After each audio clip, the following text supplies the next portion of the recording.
Foodpreneur Indonesia, welcome back to Foodcast with me Mutia Fathia as your foodcaster, dan masih dari Gedung Tempo Inti Media lantai 4. Dan masih barengan dengan Bapak Ronald Rulindo selaku Direktur dari Komite Nasional Keuangan Syariah. Kita masih ngebahas tentang bisnis syariah, dan kita sekarang mau bahas tentang etika bisnis. Iya. Siap Pak? Siap. Gimana sih Pak etika bisnis Islam mengenai konsep waralaba? Oh, ya sebenarnya kalau dalam Islam waralaba itu sendiri memang zaman dulu belum ada sih. Tapi memang itu bisa dimasukkan ke dalam akad-akad syariah yang berlaku pada saat sekarang ini. Seperti yang kayak musyarakah tadi itu mungkin juga bisa diterapkan. Misalkan kita mau buka waralaba apa ya contohnya ya, rumah makan misalkan.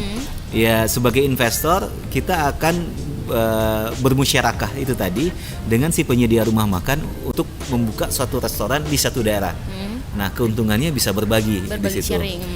Itu yang musyarakah. Atau mungkin kalau bahasanya seperti ada fees, royalti dan segala macamnya itu, mungkin yang bisa digunakan adalah akadnya ijarah istilahnya, sewa. Jadi kita menyewa sistem yang ditawarkan oleh si penyedia waralabanya. Jadi yang mereka akan bangunkan sistemnya semua, mereka akan kerjakan dan mereka akan dapat fee di situ.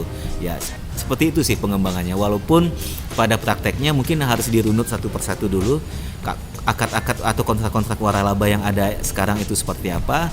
Lalu kita teliti ada nggak yang bertentangan dengan syariah di situ untuk kemudian kita restructure ulang agar bisa sejalan dengan prinsip-prinsip syariah.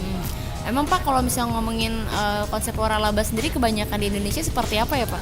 Kalau waralaba biasanya simpel aja kan kalau di Indonesia dia bayar sekian dulu di awal, kemudian dari situ akan ada keuntungan dan si penyedia waralabanya biasanya dapat persentase dari keuntungan tersebut. Nah itu yang paling lazim.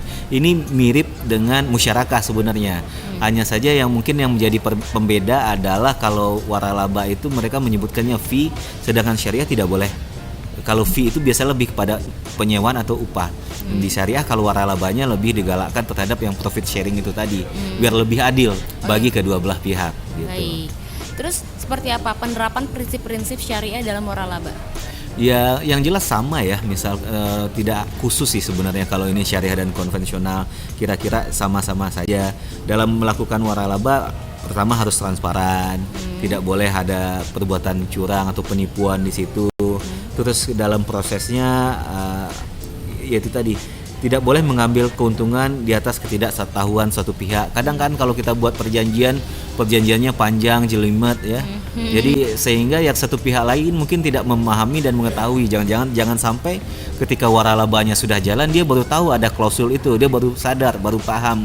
Dulu tidak dijelaskan ya. Mungkin dulu ada di klausulnya tapi bahasanya dibuat mengambang. Nah, ini juga harus hati-hati nih. Susah dimengerti ya. Jadi bikin mispersepsi sendiri. Mispersepsi. Nah, itu juga etika yang dilarang dalam bukan hanya di waralaba sih, tapi dalam bisnis syariah secara keseluruhan begitu. Baik, ini menarik banget ya ngebahas yang tadi ya tentang waralaba ya. Nanti kita bakal nanya tentang aspek kemitraan waralaba syariah apa aja. Tapi tunggu dulu, masih di sini pastinya di Foodcast barengan dengan Mutia Fathia, masih dengan Pak Ronald juga. Kita akan balik lagi dan jangan lupa nih untuk subscribe foodies.id karena banyak banget materi untuk para foodpreneur mengembangkan bisnisnya mulai dari marketing, operation, finance sampai legal.